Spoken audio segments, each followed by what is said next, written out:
Hello and welcome to the World Builders Library. I'm Lewis Nichols and we're back in the Biography Tower. Everybody, this is Joe. Her pronouns are she and her. Adjectives, learned and studious. We never really finished the 2014 Player's Handbook, but we're sticking with the new and the shiny.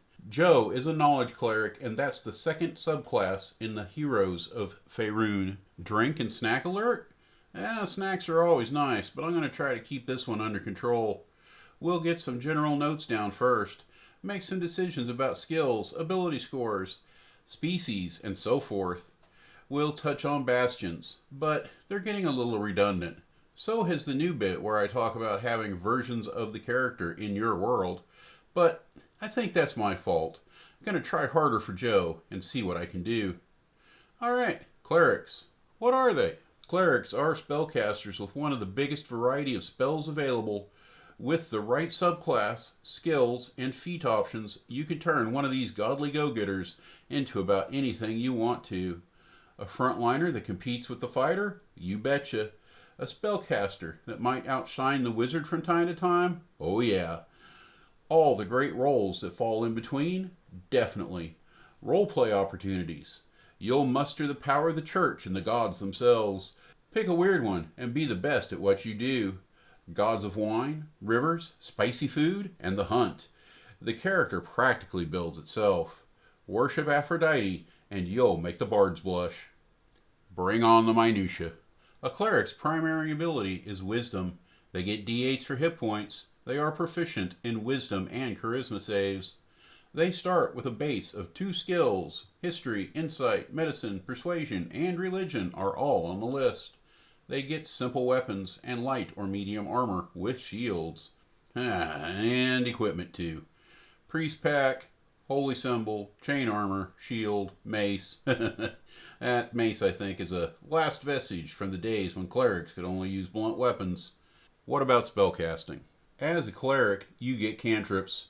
For you new folks, a spellcaster's cantrip is a minor utility or an always ready inflictor of damage. It's what you do when you don't want to expend a resource, like a spell slot. The damage cantrips are usually range, so it's something to do if you can't or just don't want to move into melee. As for real spells, clerics get a number based on level. At first level, it's 4. For Joe, at 5th, it's 9. You have to have a spell slot capable of using the spell to select it. For Joe, that means up to 3rd level. She also has some always ready spells based on her subclass. Other than those, you can repick your list every long rest. That means a complete spell overhaul every 24 hours. Just a little suggestion, keep default lists for in-town or combat expected situations. It's going to save you a little time when the session changes modes. Also, if you didn't know, cleric spells are some of the most effective combat spells in the game. Spirit Guardians, Guiding Bolt, Restoration, and healing spells are all useful in the post-2024 rules. Joe's Cure Wounds is a reliable 10 points of healing per spell slot used. At first level, clerics choose a divine order. This pushes them towards either a melee build or a spellcasting mode.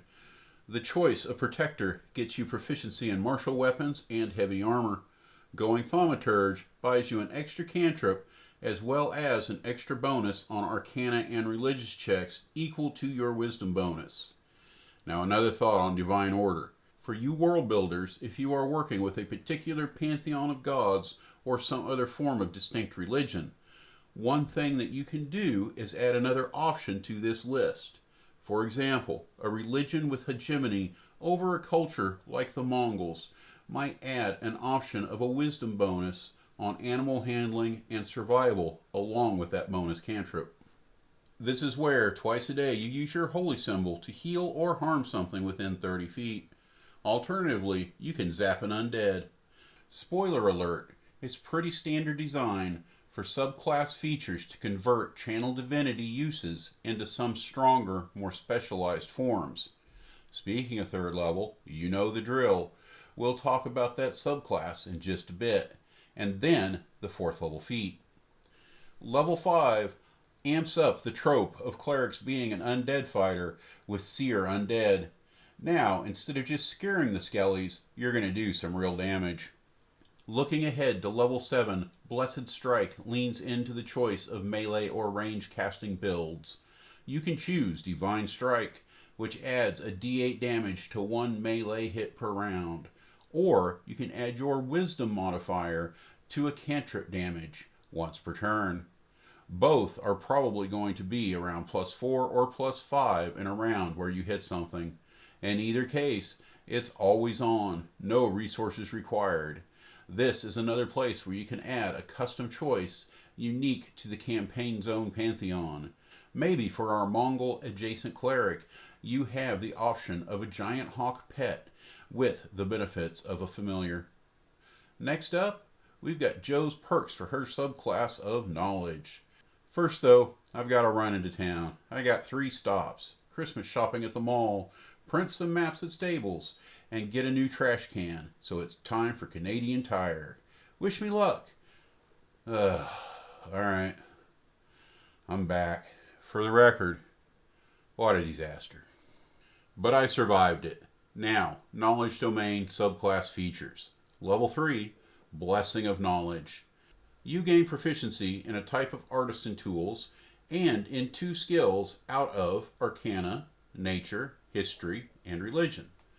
You have expertise in these 2 skills. I think I would tweak that a bit, saying that you get proficiency from the skills on the list, and then out of skills that you are proficient in, you get expertise in 2 of those. This means if you are dead set on getting expertise in a skill that you already have, you're not wasting anything. You're not losing out. That's probably what they intended to start with. That'd be my guess. As a side note, tell me in the comments, how much does proficiency in artisan tools tend to matter in your game? In mine, I allow time and money to get you expertise in such tools, and a high crafting skill is a pathway to enchantment. But that's a whole video in and of itself. Spells. You get a solid list of investigation type spells. Read the list. Read the list? You read the list. Oh, I'm supposed to read the list. I'm going to have to find somebody new to write these scripts. Too damn confusing. The list. Cleric, 3rd level. Command, comprehend languages, detect magic, detect thoughts, identify, and mind spike. At 5th level, Joe's going to have dispel magic, non-detection, and tongues. You can definitely see what they are wanting this subclass to do. And your last 3rd level spell feature, the glue that holds it all together, mind magic. Mind magic lets you use a channel divinity, see, I told you, to cast a prepared divination spell without burning a spell slot or a material component. Looking ahead to 6th level, Unfettered Mind gives you 60 feet telepathy with a number of creatures equal to your Wisdom modifier. Let's get some ability scores. From my matrix, we're going to start with a Strength of 16, a Dex of 11, which is going to end up being a 12, a Constitution of 8. This took a lot of thinking and a lot of redos. Eventually decided that this was the only place that it made sense. It's going to hurt any attempts at concentration. It's going to hurt hit points. But I'm doing too many things with the character, and something had to suffer. So intelligence is a 13, going to a 14. Wisdom is an 18, going to a 20. Thought about maybe in the future making it so at 1st level you can at best start with a 19, but I'm going to let this matrix percolate in my head for a while, probably at least 6 months. So if you have any complaints, it's a good reason to leave a comment. We'll talk about it. Finally, charisma, which was one of three attributes that was at one point a dump stat, but this ability score ended up being a 12, because I didn't want her to have a penalty in persuasion and intimidation. Yeah, moving right along. As I think about the character, there's not much need to think too much about background. In the new book, there is Knight of the Gauntlet, and it fits right into some of my thinking about this character. Right out of the Heroes of Faerun, and obviously this is going to align with one of their factions. For me, this can be stuffed into any of my paladonic orders.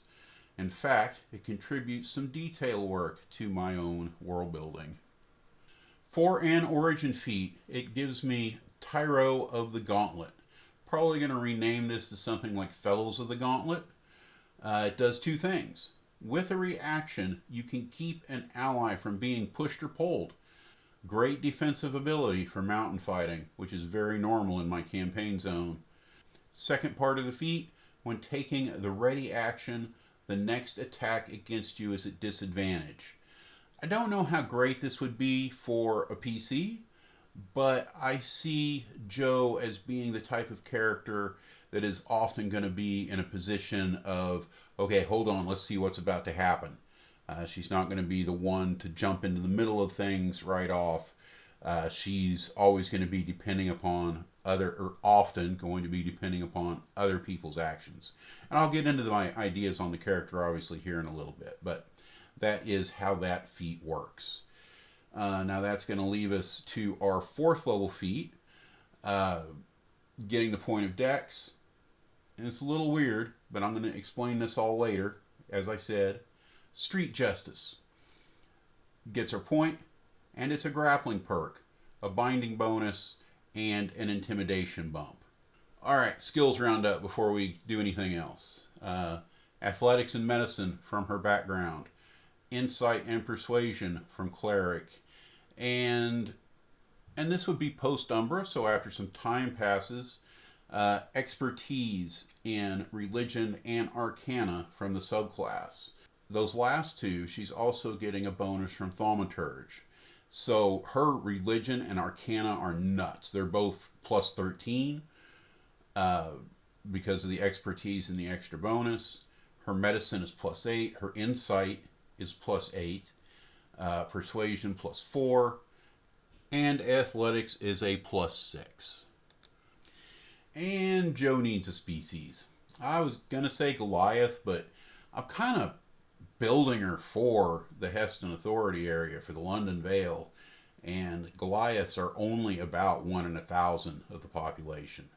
They have a few concentrated spots, but just in general flow of things, walking through cities, walking around villages, it's not a big number. They're noticeable because every one of them stands out, but pure numbers by the census, there's not a bunch. So if I am establishing an NPC for a campaign zone, I might as well have one that's going to fit in. So let's do Dragonborn.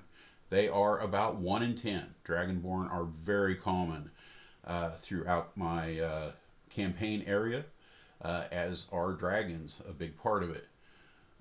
Most of the subtypes, gold, silver, whatever, exist in big enough numbers to be noticeable to form their own communities. Most of them that do not live in dragon fiefs live mixed into urban populations along with humans, tieflings, halflings, elves, half-elves, and dwarves. But that's just my campaign world. You can make her work however you need to for yours. Dragonborn are humanoids with 30 feet movement. They are normally 5 to 7 feet tall. Jo has the blood of green dragons coursing through her veins. As such, she is resistant to poison and has a poison breath weapon that is a 30-foot cone on an attack action for 2d10 points of damage. She gets dark vision, of course, and a fly speed at 5th level. Now let's get into the character stuff. I'm kind of locked in here. I've got a pretty firm idea. Putting her in the Heston Authority, we're going to have her born in a work camp. Work camps are wilderness forts that support local Okay, hold on. Oh, we got off in the weeds on this one. You do not need a full lesson in what a work camp is. Quick review. This is where workers gather together to support local wilderness endeavors. That is mining, that is hunting, that is forestry, that is foraging for alchemy supplies. Lots of young people, young adventurers, the kind of people that even today go out into the Canadian wilderness working for mining companies. They're not isolated, they're with hundreds of people. But this is still tough, hard work, and this is how a lot of adventurers get started, or just people out when they're young paying their dues. This is how Joe starts, and it's pretty normal for the world. Joe joined the Fighting Order of Bears pretty much as early as she could have. After a year in one of Heston's adventuring academies, she dropped out early and set her vows. The Fighting Orders of the Vale are something like knightly orders charged with defending the respective regions governed by the Heston authority. In past decades, the Bears were on the first line of defense against incursions from Ludwin in the north. They fought Fae and demons in the east and did their best to protect the road south to Heston. For the most part, Joe served at the company level. She was usually the ranking healer in a 3-squad company. But as she leveled, she also served point against threats too dangerous for the rank and file. She took on occasional deployments as part of teams tasked with the sort of missions traditional adventuring teams take on, but it was rarely with the same combination of heroes. Now, Joe is a member-at-large of the Order. Her day-to-day job is as an interrogator for Harperstown Guard. Now, that's not the Harpers out of Faerun. This is Harper, which is a town in the London Vale. She has a good combination of skills and experience for the job. She will join squads of guardsmen, not just as needed, but often just to get out of the office. And when it comes time for questioning, she is not above getting aggressive by force or by spell. The rest of the time, she engages in the activity of many non-adventuring sages. She documents the time before the Umbra came, before those memories fade, but also manages research in hopes of forming a battle plan in opposition to Dagon's cabal. There are other jobs as well. She is part of a task force that keeps tabs on smugglers operating both out of the Riverlands to the north and Trace Levon to the west. The party is planning a visit to Harper, and I think I might work her into the mix. I can definitely think of a few things she might want to find out. Maybe she'll question them. We're going to go a little bit off book with her Bastions. I think you really need to be prepared as a DM and a player to customize this stuff, to make it work for you. She has a library, totally normal. She also has a barracks, but that's a joint effort with her order. It is her facility, but part of an effort to recruit for the Bears. In addition, she runs the local Duke's print shop. This level 9 Bastion is a mechanical printing press capable of producing 100 copies of a reasonably sized book in a month, lots of daily flyers, or 50 copies of one map in a week. In more general terms, Joe is the kind of character that might work in the upper echelons of any law enforcement organization. In a small town, she might be the captain of the guard, or a sheriff working for some noble. She might be a torturer using arcane methods and pain to extract information. Then again, she might just be a religious expert with a past. Is that all? Isn't that enough? Are you not entertained? I know, we didn't talk about hit points or AC or damage output, but that stuff's all just math. If you want me to include it, tell me in the comments, but I'm confident in your ability to figure it out. I think that it's best to bow out at 2,000 words. I think that's about as good as it gets. Next time, we're probably going to jump into the new Eberron, but I know I owe you guys an economics episode. And I've got a script. You guys have been seemingly interested in the work about my own campaign, my world building for it. Those videos have been getting a decent amount of views. I've got something written that is basically an update to the expanded campaign zone. It has a lot to do with what's going on in real time with the campaign. Remember, world building is a snapshot. You've got to occasionally update stuff. Yeah, never a shortage of work at the library. I'm glad you all stopped by. Maybe I gave you a few ideas. Maybe even for some characters, NPCs or PCs, either way. You guys all make this world a great one, and I'm glad for your existence. I hope you all have a wonderful rest of the day. Cheers. All right, we're not done yet. I want to review grappling. Joe wants to be grapple capable because she wants to capture people for questioning. She runs with town guards. They don't just, kill everybody they detain. They need to be captured and jailed, even if they're not going to be questioned. It usually doesn't go too well if the town guard just slaughters all their citizens. So, we're going to run through this. Practice makes perfect. Hey DM, Joe is making an unarmed attack. She is attempting to grapple the dude in green. He needs to make a DC 16. Strength is 16. He needs to make a DC 14 saving throw, Dex or Strength. Failed. Great. Until he is no longer grappled by me. Everybody else is at advantage to hit them. Oh, no, I have the feat, Street Justice. It gives me headlock, and that's what gives everybody the advantage to hit.